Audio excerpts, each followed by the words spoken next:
오늘 우리가 함께 읽으신 시편 81편은 아삽의 시라고 표제어를 보시면은 나와 있습니다. 우리 1절의 말씀을 함께 보시면요, 그 앞에 표제어가 나와 있는데요, 아삽의 시 인노자를 따라 깃딧에 맞춘 노래라고 나와 있습니다.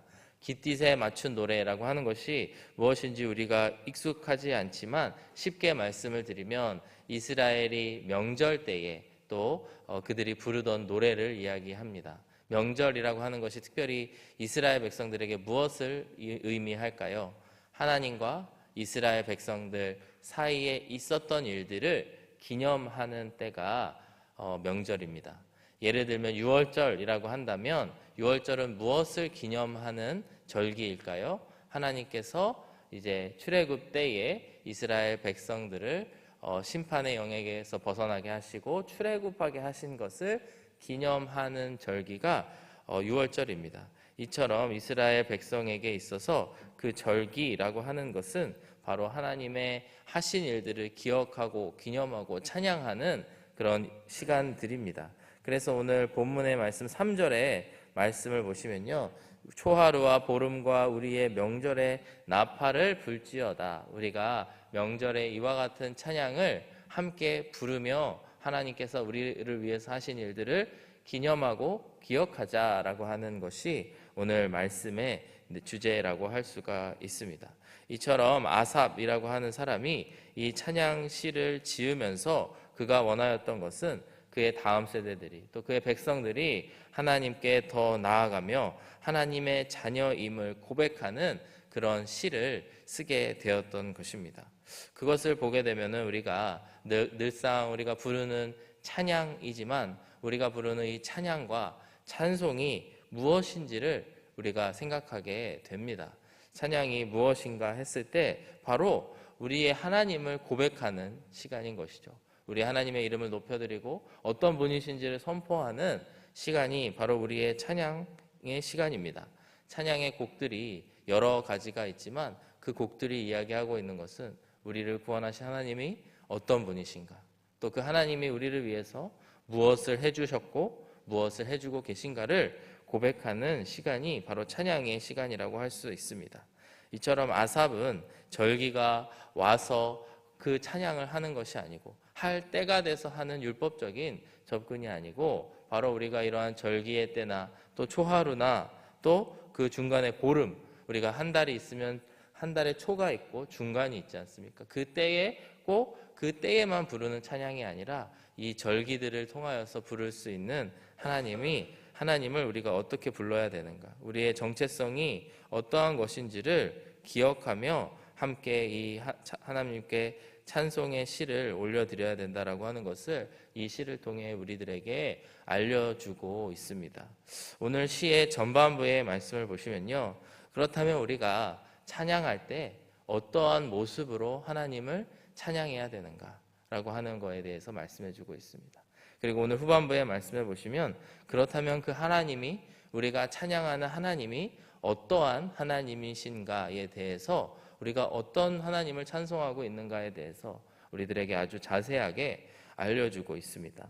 오늘의 말씀을 함께 묵상하는 가운데에 우리들 삶 가운데에 찬양이 회복되는 은혜가 우리 가운데에 있기를 간절히 바랍니다. 구원받고 나서 가장 크게 달라진 점이 무엇인가 저에게 물으신다면 저의 입술에 찬양이 흘러넘치게 된 것 같습니다. 처음 예수님을 영접하고 나서 입술에 계속해서 찬양이 끊이지 않고 계속해서 흥얼흥얼거리면서 살게 되었는데, 저는 그것이 주님과 동행하는 삶이라고 생각합니다. 주님과 동행하기 때문에 그분을 계속해서 찬송할 수 있는 것이죠. 그렇다면 오늘 시편 81편의 말씀에서 우리가 찬양할 때, 하나님의 이름을 찬송할 때에 어떻게 찬송해야 되는가, 두 가지를 우리에게 알려주고 있습니다. 첫 번째는 바로 우리가 기쁨으로 하나님을 늘 찬양해야 된다라고 오늘의 말씀은 가르쳐주고 있습니다. 1절의 말씀을 함께 보실까요? 1절의 말씀을 보시면요, 우리의 능력이 되시는 하나님을 향하여 어떻게 노래하느냐? 기쁘게 노래하며. 야곱의 하나님을 향하여 어떻게 소리칩니까? 즐거이 소리칠지어다. 이렇게 이야기하고 있습니다. 선포하고 있습니다. 즉 우리가 하나님을 찬양할 때에 가장 중요한 우리의 태도는 무엇이냐면 기쁨으로 즐겁게 찬양하는 것이 우리들에게 너무나 중요하다라고 하는 것이죠.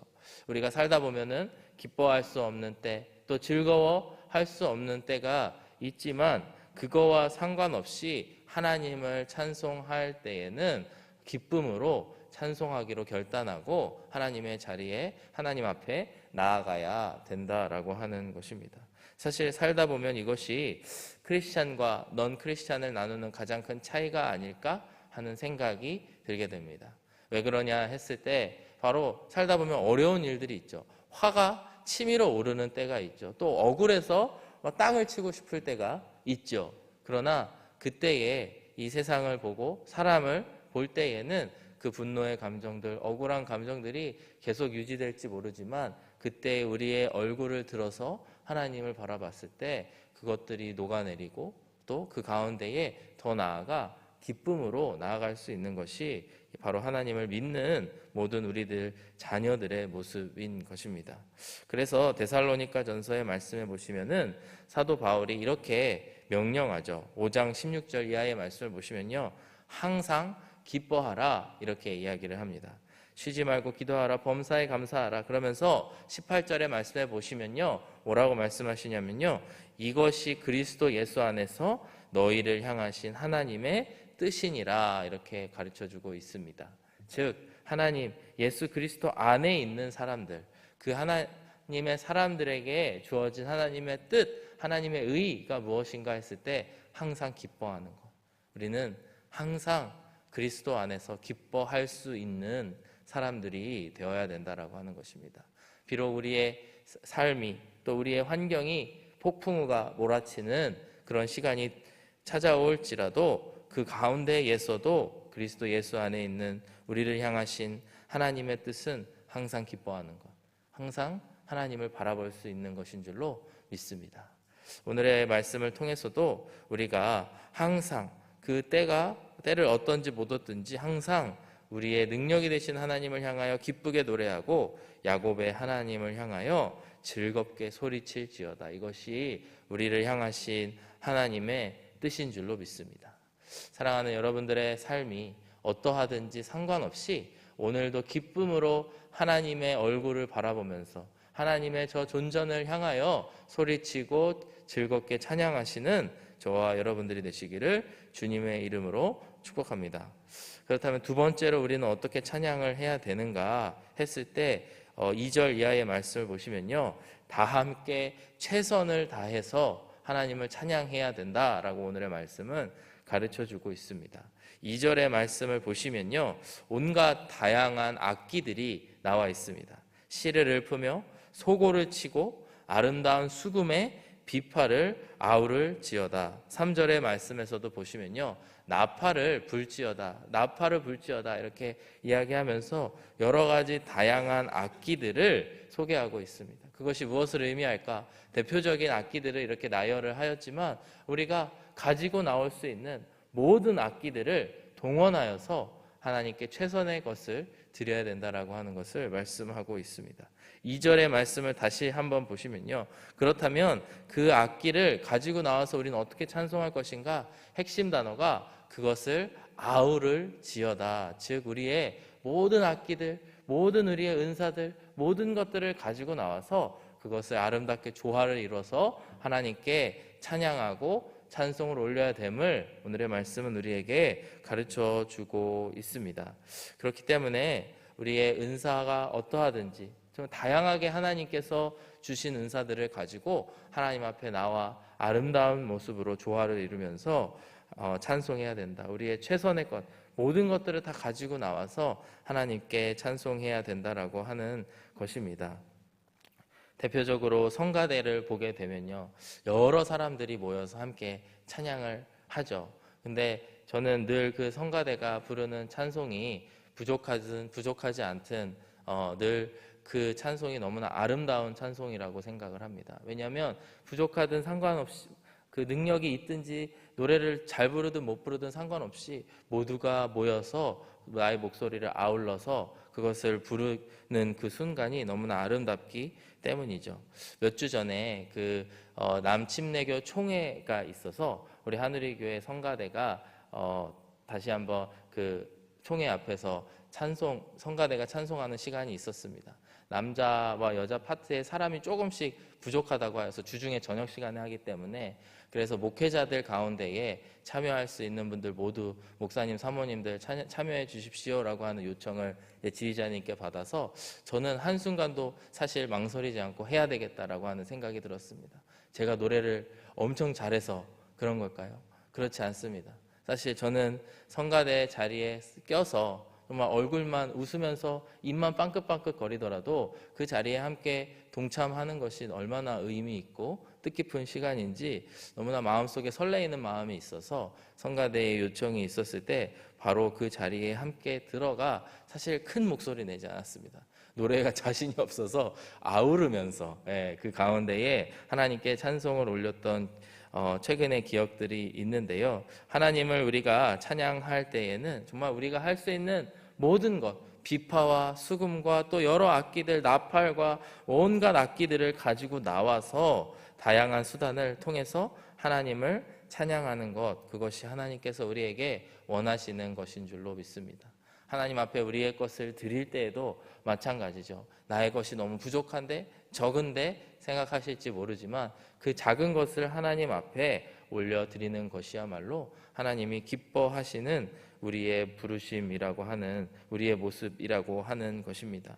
에베소서 4장의 말씀을 보시면요, 이런 말씀이 있습니다. 교회에게 주시는 이런 말씀이 있습니다. 4장 1절의 말씀을 보시면, 그러므로 주 안에서 갇힌 내가 너희를 권하노니 너희가 부르심을 받은 일에 합당하게 행하여 모든 겸손과 온유로 하고 오래 참음으로 사랑 가운데서 서로 용납하고 평안에 매는 줄로 성령이 하나 되게 하시는 것을 힘써 지키라, 이렇게 말씀하고 있습니다. 몸이 하나여 성령도 한 분이시니 이와 같이 너희가 부르심의 한 소망 안에서 부르심을 받았느니라. 저는 특별히 3절의 말씀에 보시면 평안에 매는 줄로 하나가 돼서 나아가는 모습이 바로 우리 교회를 향한 하나님의 부르심인 줄로 믿습니다. 우리가 찬양할 때에도 이와 마찬가지인 것이죠. 우리의 모습들을 내려놓고 또 그 가운데에 하나가 되어서 아우러져서 조화를 이루어서 하나님께 나의 모든 것을 드리며 찬송하는 것이야말로 하나님을 향한 우리의 찬송이고 마음의 중심이어야 되는 줄로 믿습니다.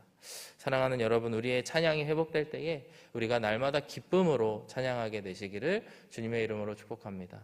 더불어 내가 가진 모든 것을 하나님께 드리며 또 나의 교회에 여러 형제 자매들과 조화를 이루면서 아우러져서 나의 최선의 것을 하나님 앞에 올려드리는 그런 저와 여러분들이 되시기를 주님의 이름으로 축복합니다.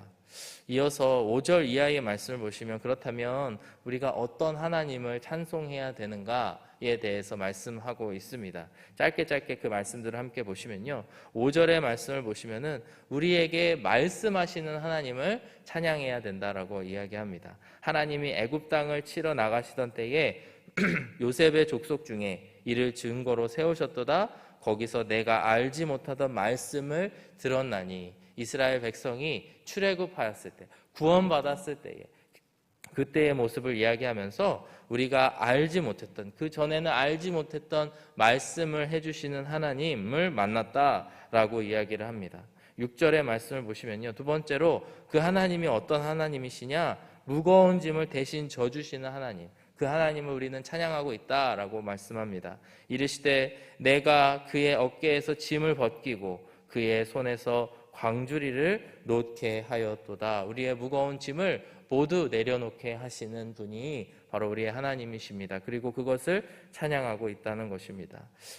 7절 이하의 말씀을 보시면은 그 하나님께서 우리의 부르짖음을 들으시는 하나님이시다라고 고백하고 있습니다. 내가 고난 중에서 부르짖음에 내가 너를 건졌고 우레소리의 은밀한 곳에서 내게 응답하며 무리바 물가에서 너를 시험하였도다. 8절의 말씀해 보시면요, 내 백성이여 들으라, 내가 내게 증언하리라. 이스라엘이여 내게 듣기를 원하노라. 너희들 중에 다른 신을 두지 말며 이방 신에게 절하지 말지어다. 즉 우리의 어려움을 들으시는 주님이시라고 하는 것입니다. 그리고 그 하나님이 어떤 분이시냐, 10절의 말씀을 보시면요, 나는 너를 애굽 땅에서 인도하여 낸 여호와 내 하나님이니 내 입을 크게 열라 내가 채우리라. 즉 하나님께서는 우리에게 끝없이 복을 주시는 분이심을 오늘의 이 찬양시에서는 선포하고 있습니다. 사랑하는 여러분, 이처럼 하나님께서는 우리에게 말씀하시는 하나님이시고요, 그분은 우리의 짐을 들어주십니다. 그리고 그분은 우리의 말을, 기도를, 부르짖음을 들으시는 분이십니다. 그리고 그분은 우리에게 복 주시는 주님이시다라고 하는 것입니다.